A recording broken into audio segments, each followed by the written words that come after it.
여러분 아시지만 추수감사절이 언제부터 시작됐을까요?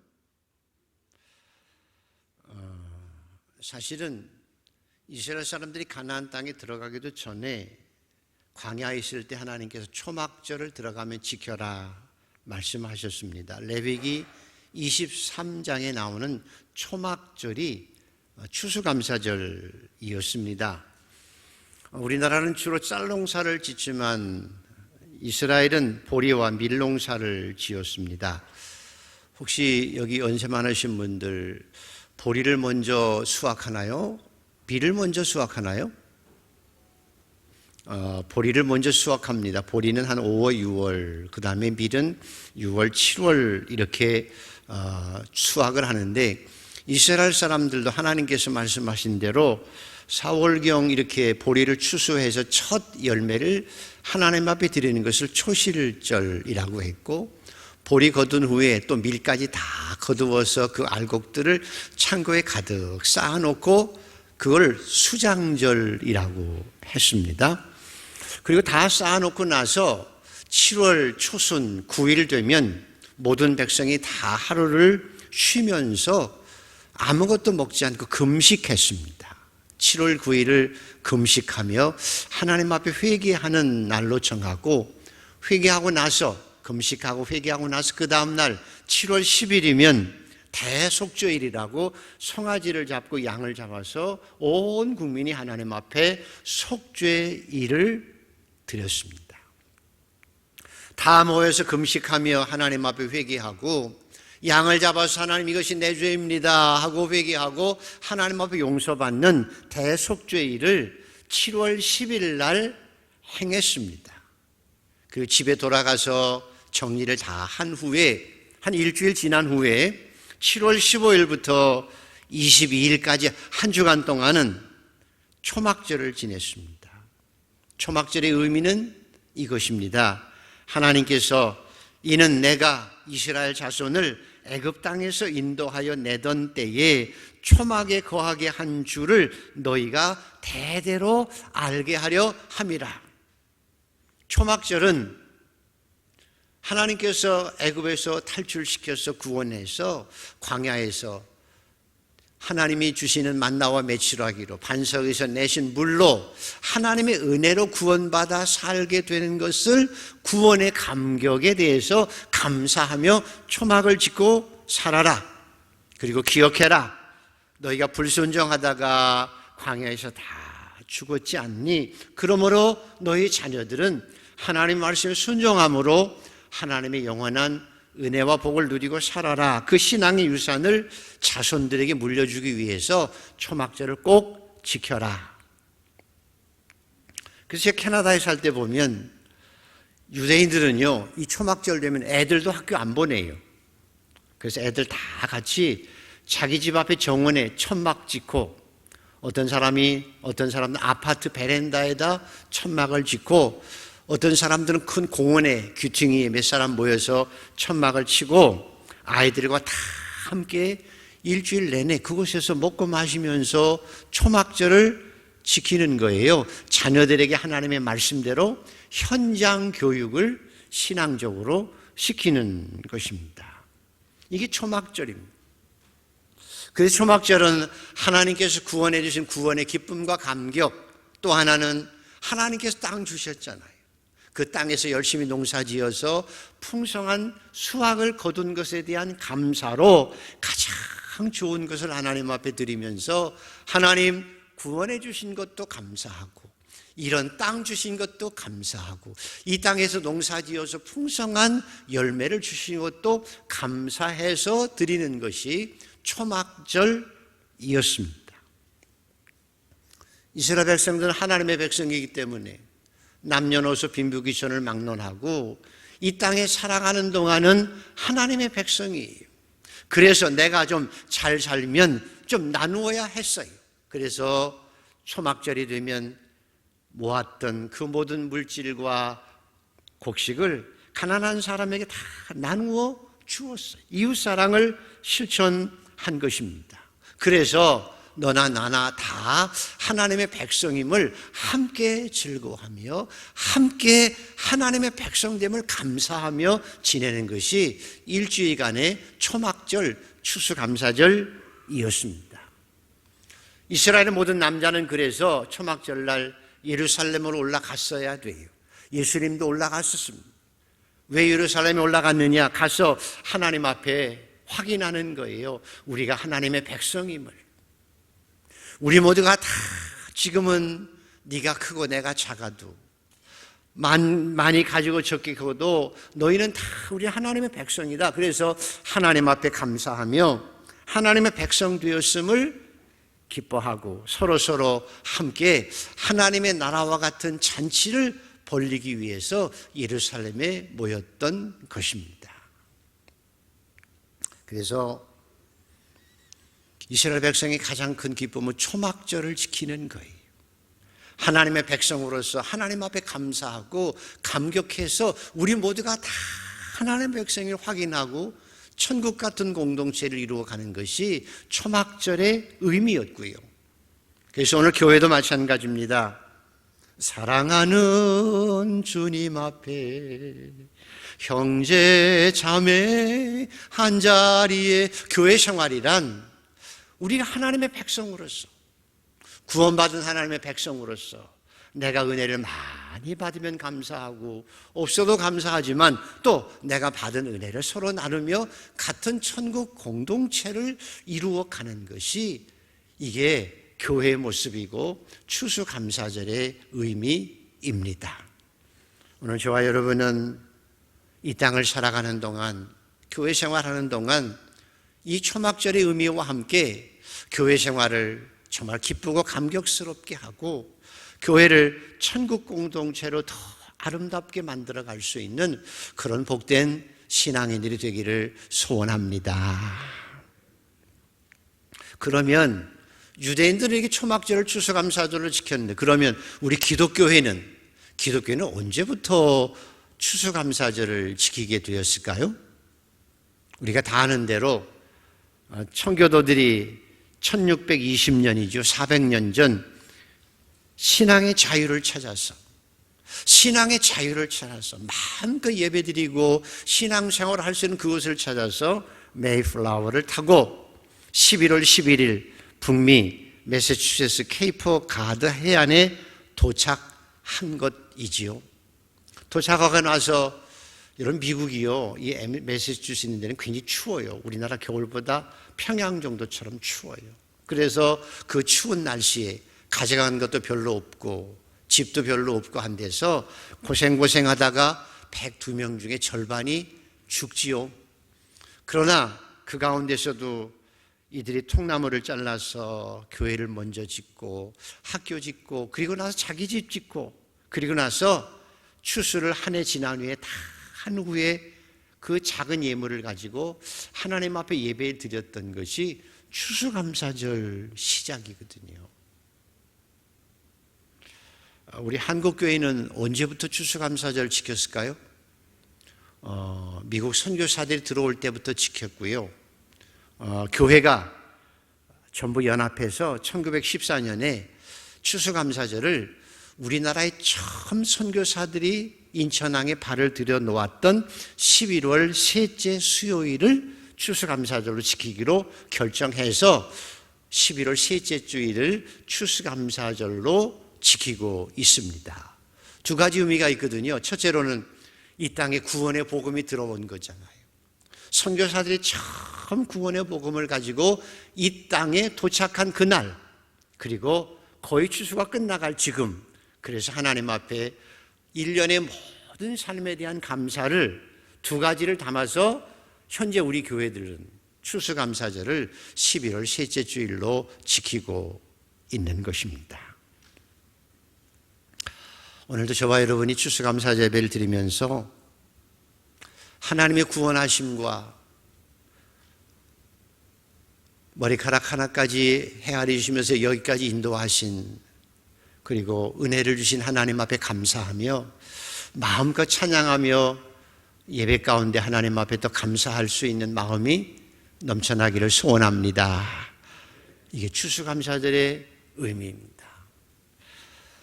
특별히 오늘 우리가 성경을 읽으면서 오늘 말씀 주신 것은 아주 특별한 사건입니다. 변화산 사건이라고 하는 건 아주 특별한 사건이었습니다. 변화산 사건을 통해서 저와 여러분이 하나님의 은혜를 더 크게 체험하게 되기를 소원합니다. 이 배경은 어떤 배경인가 하면 가이사라 빌립보 지역에 갑니다. 이때가 예수님의 사역 말기입니다. 그래서 묻습니다. 세상 사람들이 나를 뭐라고 그러니? 엘리야라도 그러고 선지자라고 해요. 너희는 나를 누구라 하느냐? 물었을 때 베드로가 대답하죠. 자, 대답해 보십시다. 시작. 주는 그리스도시요 살아계신 하나님의 아들입니다 라고 대답했을 때 예수님께서 막 박수 치시면서 시몬아 네가 복이 있어. 이건 네가 배워서 한 것이 아니라 하나님께서 알게 한 거야. 아멘. 이게 중요합니다. 주는 그리스도시요 살아계신 하나님의 아들이라고 고백하는 것은 우리의 힘이 아니라 하나님께서 주신 선물입니다. 너무 좋지요. 그러고 나서 이제 그 고백을 들으시고 제자들에게 비로소 내가 이 땅에 온 것은 몇 번 말씀하셨지만 내가 온 것은 십자가에 죽으러 왔어. 십자가에 죽었다가 3일 만에 부활할 거야. 십자가에 죽으러 가자라고 말씀하셨을 때에 베드로가 말도 안 되는 소리. 무슨 소리입니까?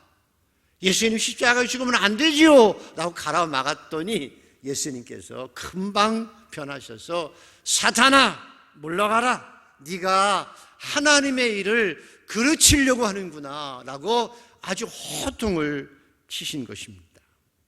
그리고 하신 말씀이 베드로야 너희가 나를 따라오려거든 네 자신을 부인하고 네 십자가를 지고 나를 따라와야 돼 라고 가르치신 거예요. 지지난주 설교 드렸지만 설교 중에서 현대인의 특징이 사람의 본성이 뭔가 하면 좀 더 편하게 살기 원하는 거예요. 그래서 가다가 앉으면 눕고 싶고 누우면 자고 싶고 편하게 좀 더 편하게 이게 인간의 본성이고요. 내 마음대로 내 뜻대로 내가 원하는 대로 살아가고 싶은 것이 인간의 본성이에요. 그리고 내가 좀 더 즐겁게 되는 일이라면 내가 행복하게 되는 일이라면 물부리를 가리지 않고 살아가는 것이 인간의 본성입니다. 동서고금을 막론하고 죄악된 인간의 본성입니다. 그래서 여러분 에덴 동산에서 사탄이 유혹한 것도 그거예요. 네가 하나님같이 돼. 그 말은 네가 하나님이 돼라고 하는 거거든요.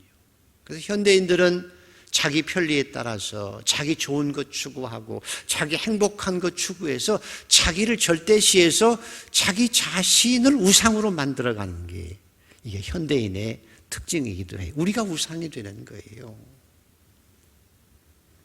그래서 여러분 본성적으로는 교회 다니기는 쉽지만 사실 교회 다니기는 쉬워요. 그런데 그리스도인이 되기는 쉽지 않아요.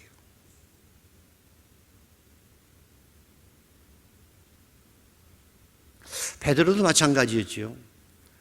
배도 버리고 부모도 버리고 아내도 버리고 주님을 3년 동안 꼬박 따라다닌 이유가 메시아, 예수께서 메시아거든. 다윗의 왕조를 일으킬 최고의 왕으로 오신 메시아, 기적도 보면서 맞아, 저분이 메시아가 돼서 이 세상을 통치하시는 왕 중에 왕이 되면 그래도 3년 동안 모든 걸 다 버리고 따라다닌 나는 그래도 내 몸 장관 정도는 할 수 있어 라고 생각하고 자기 생각에 자기 원함으로 어찌 보면 주님을 따라다니는 면도 있는데 갑자기 예수님께서 십자가에 죽는다는 것은 가장 극악한 죄인으로 멸시받는 죄인으로 죽는 거예요. 아무 소망이 없는 거지요. 그러면 네가 뭐야 이거? 닥쳤던 개처럼 안 되지. 그래서 주님 십자가에 죽으면 안 되는 거예요 라고 말릴 수밖에 없었던 거지요. 그래서 여러분, 교회 다니기는 쉬워도 그리스도인이 되기는 쉽지 않습니다. 그래서 예수님께서는 너희가 물과 성령으로 거듭나야 한다 말씀하신 거예요. 물과 성령으로 거듭나야, 정말 주님을 체험해야 바르게 그리스도인다운 신앙생활을 할 수 있습니다. 그렇지 않으면 내 이익을 따라 살아가고 싶은 인간의 본성 따라서 살다가 좀 살만하면 주님을 따라가지 않고 더 나를 위해서 내가 중심되어 살아가기가 쉽고 교회도 떠날 수 있습니다. 그래서 말세에 인간의 문명이 최고로 발달한 말세가 되면 내가 믿는 자를 보겠느냐? 믿는 자를 보겠느냐? 그렇게 주님이 말씀하신 것입니다. 아무튼 저와 여러분은 그리스도인으로서 이 땅을 아름답게 살아가기를 소원합니다. 한번 따라하시까? 하나님, 저는 그리스도인입니다. 아멘. 아무튼 그래서 베드로가 참 대단한 게 뭔가 하면 뚝심이 있어요. 야, 사탄아 물러가라. 아이, 그 많은 제자들 앞에서 그런 핀잔을 듣고 꾸중을 들었다고 하면 에이, 예수님은 그럴 수가 있어요. 삐질 수도 있었을 텐데 그저 꾸역꾸역 따라다니고요. 그래서 예수님께서 일주일이 지나고 난 후에 산에 올라가시는데 베드로와 야고보와 요한을 데리고 올라가시는데 그 이유는 십자가를 준비하기 위해서 기도하러 올라가신 거예요. 제가 목회를 하면서 저 자신도 느끼기는 우리가 하나님 말씀은 알아요, 머리로. 하나님 말씀은 아는데 실천이 잘 안 되는 이유가 있더라고요. 그래서 잘 알긴 알아요, 머릿속으로. 예수가 누구인지 어떻게 살아야 될지 머리로 알고 수없이 들어서 알 만큼 다 아는데 변화도 안 되고 말씀 아는 것과 내 삶이 따로국밥처럼 자꾸 놀아요. 여러분 안 그런가요? 아는 것하고 나하고 달라요. 따로국밥이 자꾸 되어가는 이유가 뭘까? 예수님을 보면 예수님은 항상 말씀을 알고 실천하셨는데 그 비결은 기도였습니다.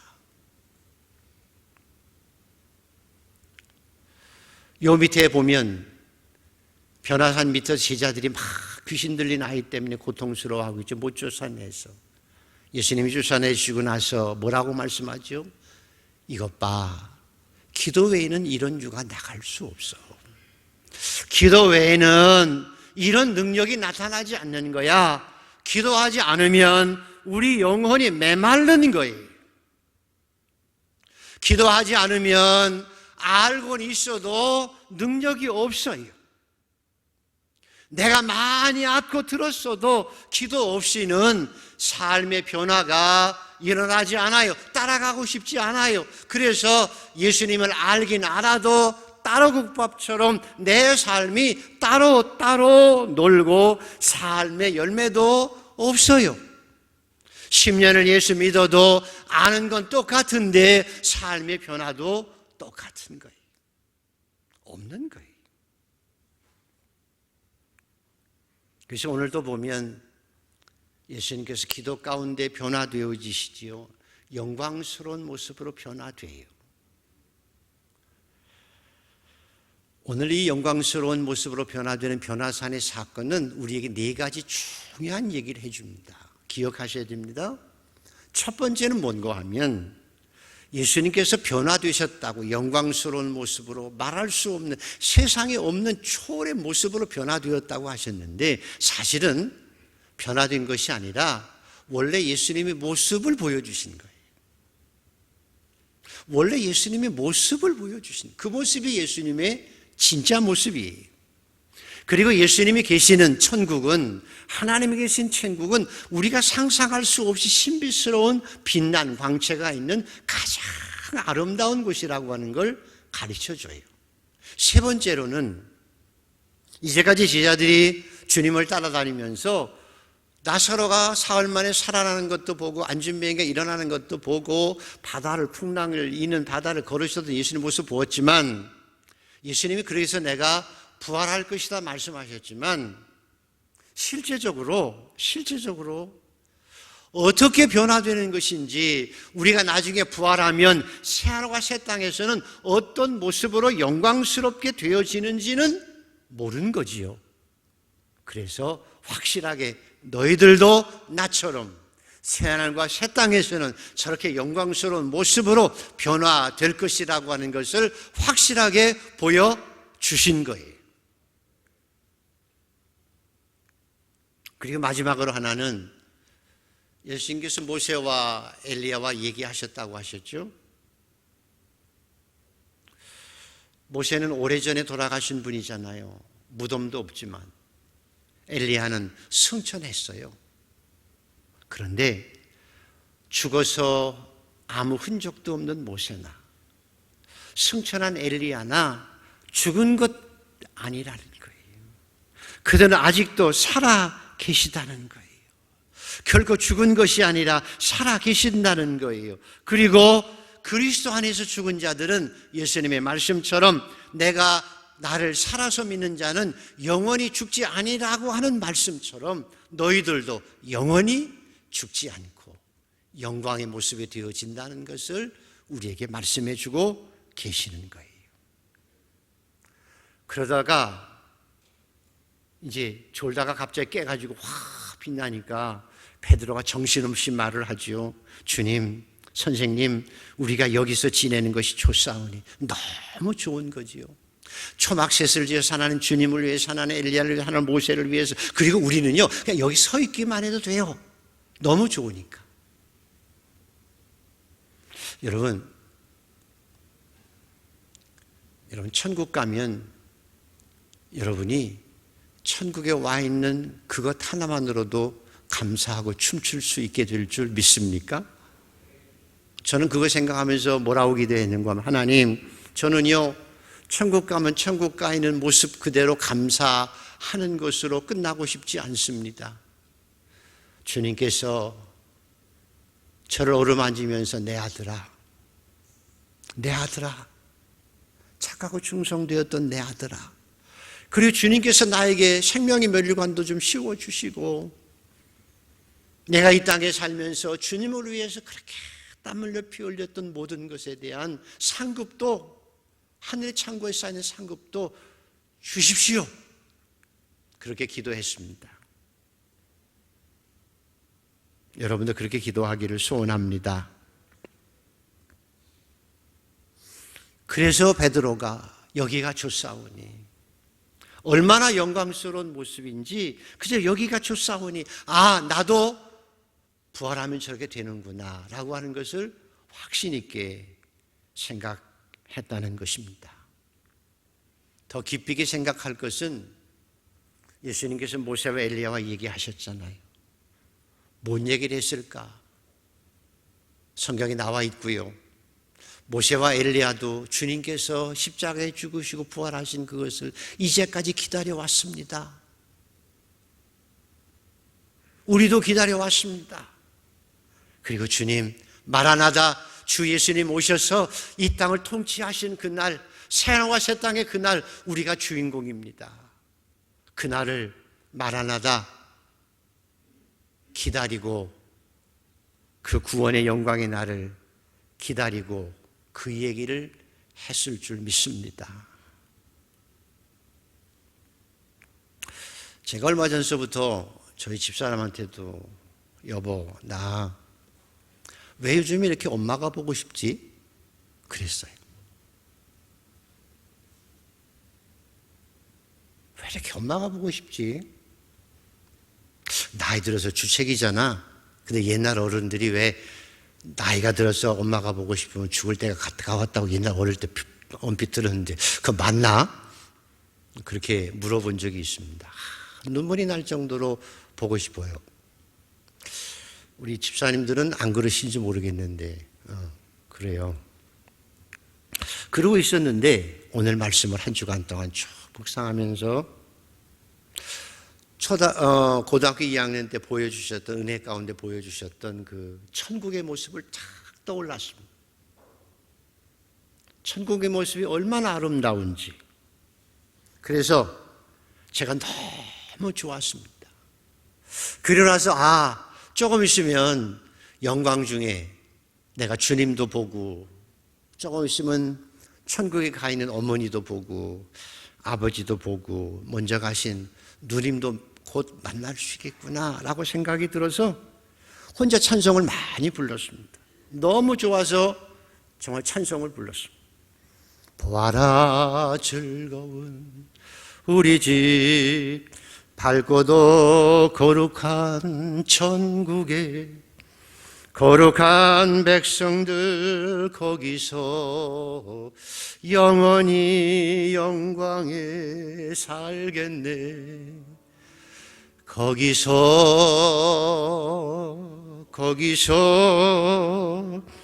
기쁘고 즐거운 집에서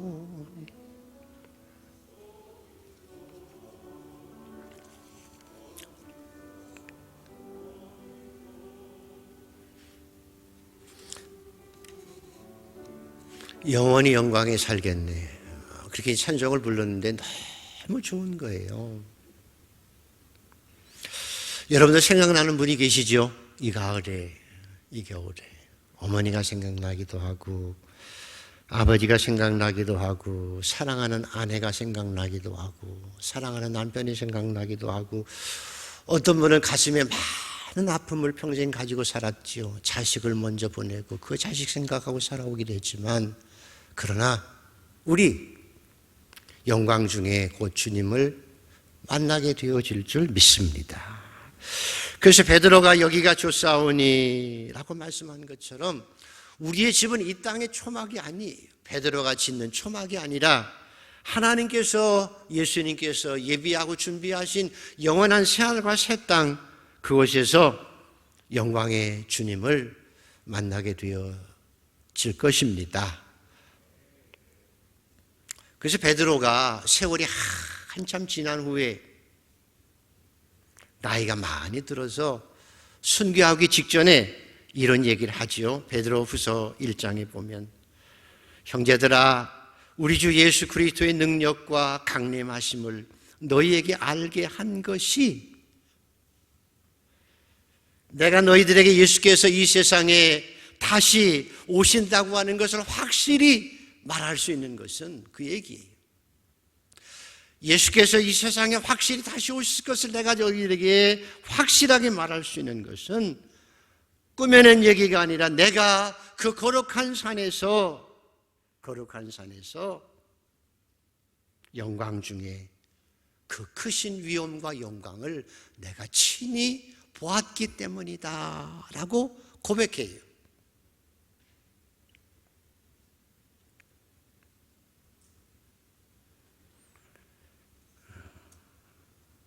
어떤 분이 경기중학교 1등, 경기고등학교 1등으로 입학하고 4개월 만에 고등학교 1학년 때 검정고시 붙어가지고 16살에 서울대학교 물리대 수석으로 입학한 분, 그 졸업하고 24살에 미국에 가서 미국 미시간 대학에 가서 주립대 박사학위를 하고 나서 사우스 플로리다 대학에 또 28세 때 뉴욕 공대 전기 물리학 교수로 지내다가 한국에 오셔서 43세 KT 한국전력 사장, 51세 과학기술처 장관으로 역임하셨던 분 누군지 아십니까?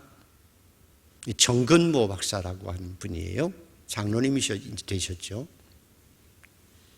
그분이 모태신앙인입니다. 모태신앙인.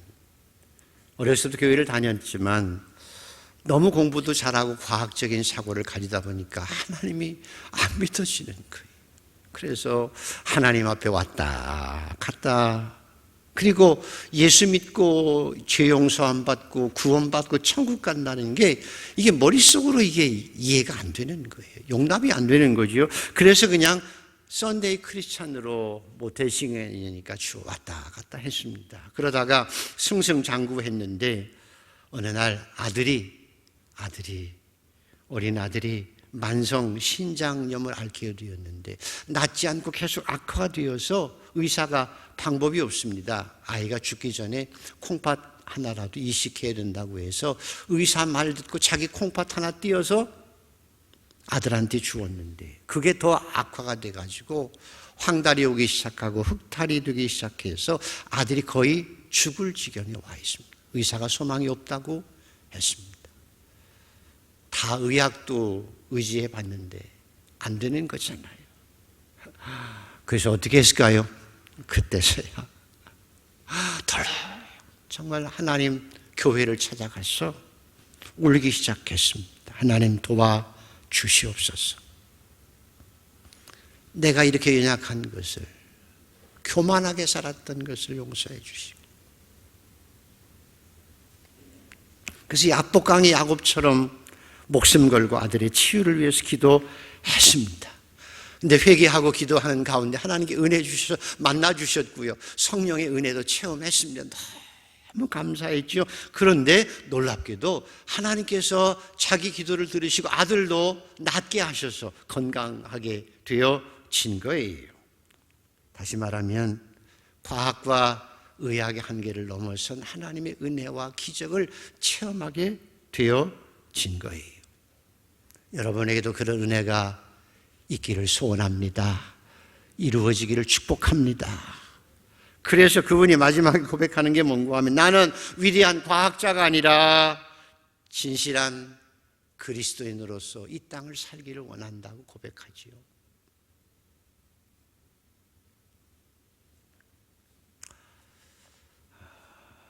여러분에게 마지막으로 한번 묻고 싶습니다. 여러분, 왜 교회를 다니시나요? 라고 물으면 목사님 뭔 소리를 그렇게 하세요? 그렇게 대답하실지 모르겠지만 여러분 왜 교회를 다니시나는 거예요. 왜 교회를 다니느냐? 다시 한번 확인해 보자는 거예요. 언젠가 문재인 대통령께서 코로나 때문에 한참 어려울 때 교회가 하나님을 믿은 마음의 평안을 주니까 그저 교회 나가서 예배 드리지 않아도 마음의 평안을 주는 하나님께 그냥 기도하고 사세요라고 얘기한 적이 있습니다. 틀렸다고 말하기는 어렵지만 교회 다니는 이유가 평안을 위해서만 아닙니다. 정답은 아닙니다. 교회를 다녀야 될 이유는 하나님을 만나고 예배 가운데 하나님을 체험하고 하나님의 은혜를 체험하기 위해서 다니는 것입니다. 교회는 하나님을 만나기 위해서 다니는 겁니다. 솔로몬에게 하나님께서 내가 이 성전을 거룩하게 구별하여 내 이름을 영원히 그곳에 두며 내 눈길과 내 마음이 항상 그곳에 있으리라 약속한 것처럼 교회에 와서 하나님을 만나는 것입니다. 예배를 통해서 하나님의 살아계심을 체험하는 것입니다. 교회를 다니는 이유는 내가 하나님을 만나며 하나님을 예배하며 하나님과 함께 이 땅을 살아가는 능력의 사람이 되기 위해서입니다. 예수님께서 십자가에 다 이루었다라고 소리치며 돌아가시고 나서 하나님께서 성소의 휘장을 위로부터 아래로 찢으시고 누구든지 오라, 목마른 자들도 오라, 누구든지 오라, 그리고 천국 문을 활짝 열어주신 것처럼 영접하는 자, 곧 그 이름을 믿는 자에게 하나님의 자녀되는 권세를 주신 것처럼 우리가 교회에 와서 예수 그리스도를 통해서 하나님을 실제로 만나는 것입니다.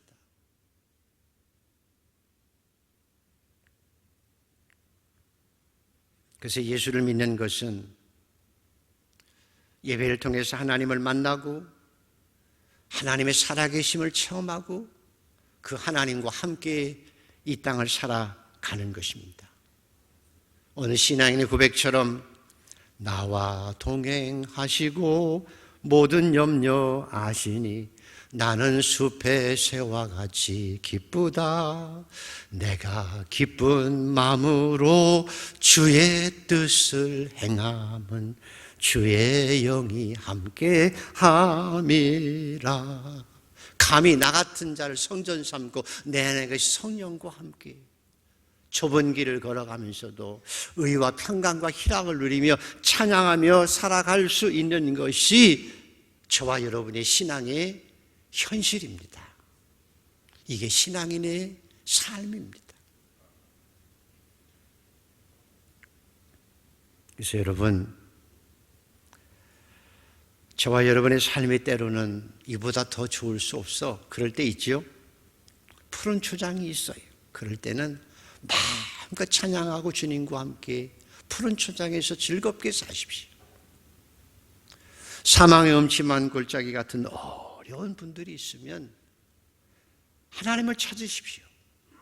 하나님을 만나면 성령의 은혜가 주시면 우리는 이 현실보다 더 크신 하나님, 이 세상을 창조하신 하나님, 현상이 아무리 어려워도, 현실이 아무리 어려워도 사도 바울처럼 누가 나를 하나님의 사랑에서 끊으리, 환난과 기근과 핍박과 죽음도 나를 하나님의 사랑에서 끊을 수 없다는 그 고백 가운데 날마다 감사하며 찬양하며 살아갈 수 있고, 삶의 아름다운 열매 가운데서 더 감사하며 살아낼 수 있습니다.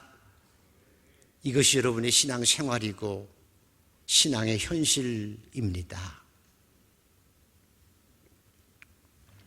자, 변화산 얘기 기억하십시오. 영광 중에 변화하신 예수님이 변화하신 것이 아니라 그분이 예수님의 모습이에요. 그처럼 우리도 부활하게 되어지면, 마라나다 주님이 이 세상에 오시면 영광